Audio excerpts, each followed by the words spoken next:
कुमार जी, सनातन धर्म की कई कथाएं साइंटिफिकली गलत लगती हैं। अभी तो बताया था भैया तेरी साइंस बहुत पीछे चल रही है, थोड़ा स्पीड बढ़ा।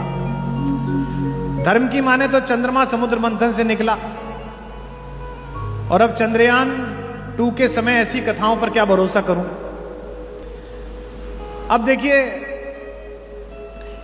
जितनी भी कहानियां हैं और जितनी ये राम की कहानी है, इसको आप, मैंने कल भी कहा था, इसको सिंबॉलिक सीखिए। आप सबको पता है कि समुद्र का मंथन हुआ। समुद्र का मंथन माने देवताओं ने और असुरों ने कहा यार इसमें बहुत माल पड़ा है, निकाल लेते हैं। ये कैसे पता था कि तेल कहां निकलेगा? सैटेलाइट के बाद से पता चलना शुरू हुआ। आज भी बहुत सारा भारत में आयरन ओर पड़ा हुआ है, जगह जगह गोल्ड पड़ा हुआ है, पता नहीं है, निकालेंगे। जब समुद्र मंथन हुआ तो आप सबको पता है कि 14 चीजें निकली। पता है आपको? विष, कामधेनु, उच्चैश्रवा नाम का एक घोड़ा, ऐरावत नाम का हाथी जो इंद्र ने ले लिया, कौस्तुभ नामक मणि, कल्पवृक्ष, अप्सरा निकली रंभा, उसके बाद लक्ष्मी निकली, उसके बाद वारुणी यानी कि शराब निकली, फिर चंद्रमा निकला, फिर पारिजात का पेड़ निकला, पांचजन्य नामक एक शंख निकला जो भगवान श्री कृष्ण के पास चला गया, और धन्वंतरी निकले अमृत का कलश लेकर। पता है सबको 14 रत्न निकले? आज तक आपने 14 रत्न सुने होंगे। मुझे यह बताइए ऐसे क्यों निकले कि पहले विष निकला फिर कामधेनु निकली? ऐसे भी तो होता था, पहले कामधेनु निकल आती, बल्कि ज्यादा अच्छा होता पहले शराब निकलती, पीपा के छुट्टी। पहले कालकूट विष निकला। यह समुद्र मंथन मूलतः आपकी आत्मा का मंथन है। आत्मा क्या है? परमात्मा यानी कि समुद्र, और हम कौन है? बूंद। अगर हमने अपनी आत्मा का मंथन ठीक से कर लिया तो हमारे अंदर से ही ये 14 रत्न निकलेंगे। पहला रत्न कालकूट विष, यानी कि अगर आपने अपनी यात्रा के पथ में दुनिया का उपहास, दुनिया की निंदाएं, इसका विष पी लिया और आगे चले तो यात्रा प्रारंभ हो गई। पहला रत्न आपका।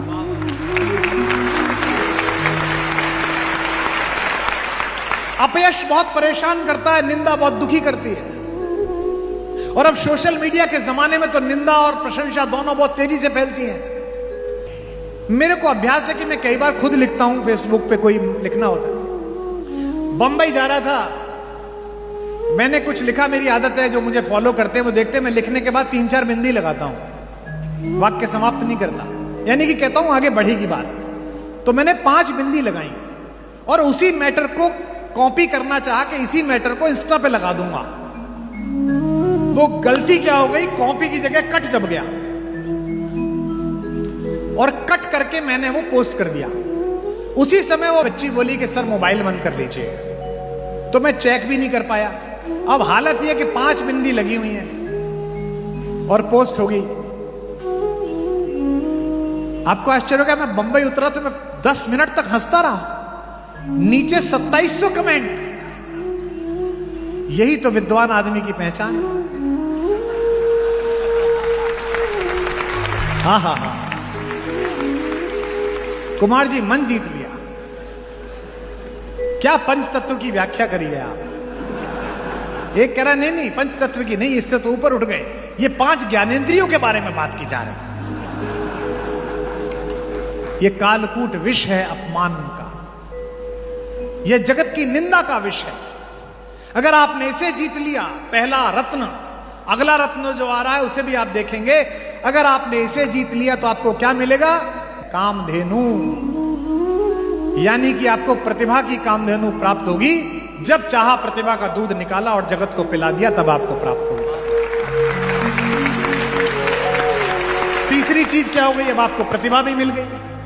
तीसरी चीज निकली समुद्र मंथन से उच्चैश्रवा नाम का घोड़ा, यानी कि आपने जगत की निंदा से भी खुद को बचा लिया कि लोग क्या कहेंगे, और आपने प्रतिभा को भी साध लिया कामधेनु के रूप में कि 24 घंटे मेहनत आप कर सकते हैं। तो फिर आपके संकल्पों को ऐसी गति मिलेगी जैसी उच्चैश्रवा नामक पंख जड़े हुए घोड़े के माध्यम से मिलती है। और अगर आपने संकल्पों को गति ले ली तो चौथी चीज क्या निकली थी? ऐरावत हाथी, यानी कि आपकी संघर्षों के ऊपर आपको एक जगह मिल जाएगी कि अब आप ऊपर बैठ गए। हाथी की क्या गति है? हाथी गांव में आता है, आपने एक बात देखी होगी, हमारे गांव में आता था, आप पता नहीं गांवों से कितने लोग यहां हैं। हाथी जब भी गांव में आता था, सारी महिलाएं दरवाजे पे आ जाती थी, गणेश जी आ गए, कोई ईख ला रहा है, कोई कुछ ला रहा है, कोई पैसे दे रहा है।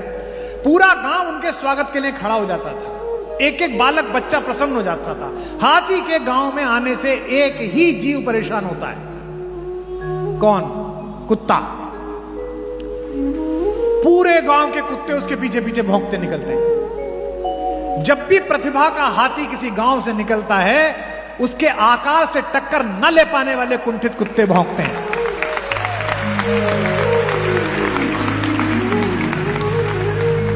और आश्चर्यजनक बात देखो, ये कुत्ते आगे नहीं भौंकते, ये पीछे भौंकते हैं। इन्हें पता है कि आगे अगर आ गए तो यहीं से उस लोक जाओगे जहां की कामना है। ये कुत्तों का स्वभाव है कि प्रतिभा का हाथी जब भी जगत की वीथियों से निकलता है तो पूरे गांव के रास्ते भौंकते हुए जाते। वो इस बात से नाराज नहीं है कि हाथी क्यों आया, वो इस बात से नाराज है कि इसको इतना सम्मान क्यों मिल रहा है।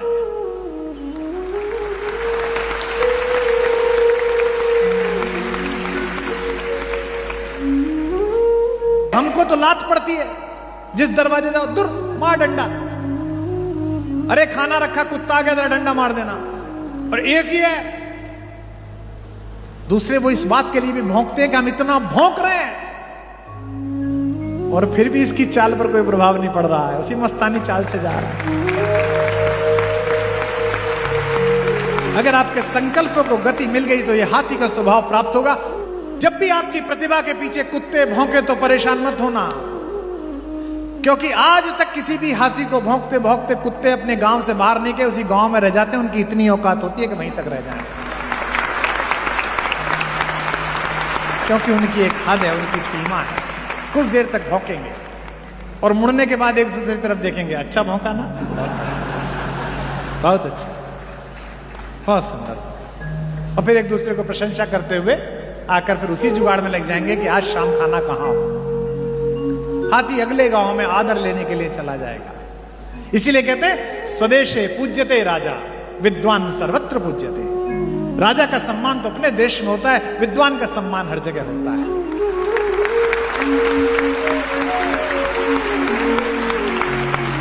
अगर आपने संकल्पों को गति ली तो ऐरावत हाथी की भांति आपकी यात्रा शुरू हो जाएगी।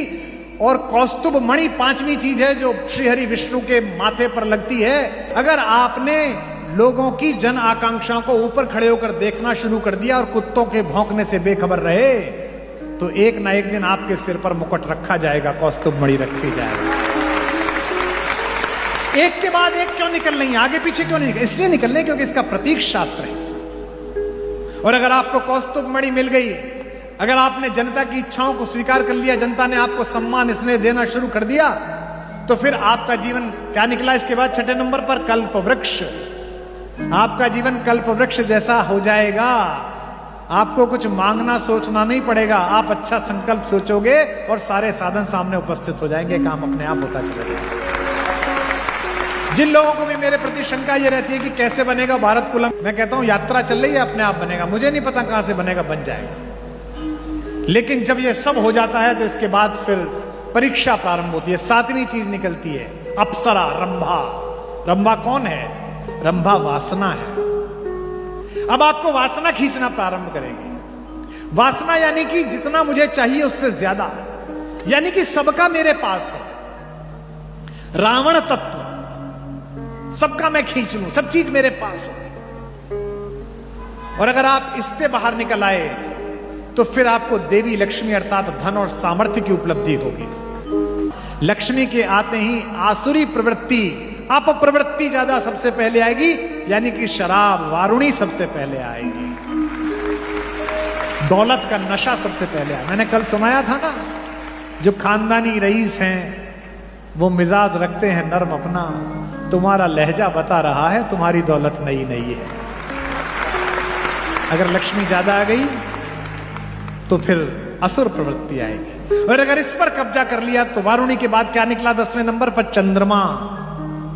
यानी कि व्यवहार में शीतलता आ जाएगी। मैंने ऐसे बहुत लोगों को देखा है जिनके पास अपरिमित धन है, अपरिमित धन, हिसाब नहीं है, लेकिन ऐसी बालकों जैसी शीतलता है उनके अंदर। और अगर शीतलता आ गई तो इसके बाद क्या निकलेगा? प्राजक्ता, पारिजात। यानी कि आपके कर्मों की खुशबू सब तरफ फैलनी शुरू हो जाएगी।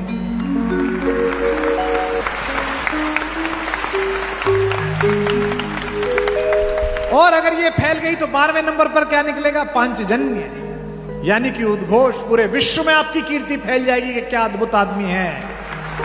और इसके बाद निकलेंगे धन्वंतरी, अमृत को लेकर। यानी कि एक समय ऐसा आएगा कि आप अपनी इच्छाओं से ऊपर उठ जाएंगे और आपकी आत्मा में, आपके शरीर में, आपकी जिह्वा में, आपके धन में ऐसा अमृत तत्व होगा कि जो दुखी आपके दरवाजे पे आए, आपके पास आए, उसका उपचार हो जाए, उसका जीवन सफल हो जाए। ये 14 रत्न। पर समस्या यह है कि तुम अपने धर्म ग्रंथों को पढ़ नहीं रहे हो, तुम अपने बुजुर्गों के पास बैठ नहीं रहे हो, तुम अपने व्याख्याकारों में आस्था नहीं रख रहे हो। और फिर कहते हो ये प्रश्न मुझे देकर कि मैं कैसे भरोसा करूं कि चंद्रयान ऊपर पहुंचे। हमारी हालत बताए कैसी है तुम्हारी, हमारी। मुझे बहुत लोग मिले, कुमार जी हमारे घर में बड़ा धर्म का सब कुछ है जी। अच्छा जी, अच्छा, बहुत अच्छा मंदिर हमारे यहाँ बना हुआ है, रोज पूजा होती है जी, पंडित जी आते हैं रोज।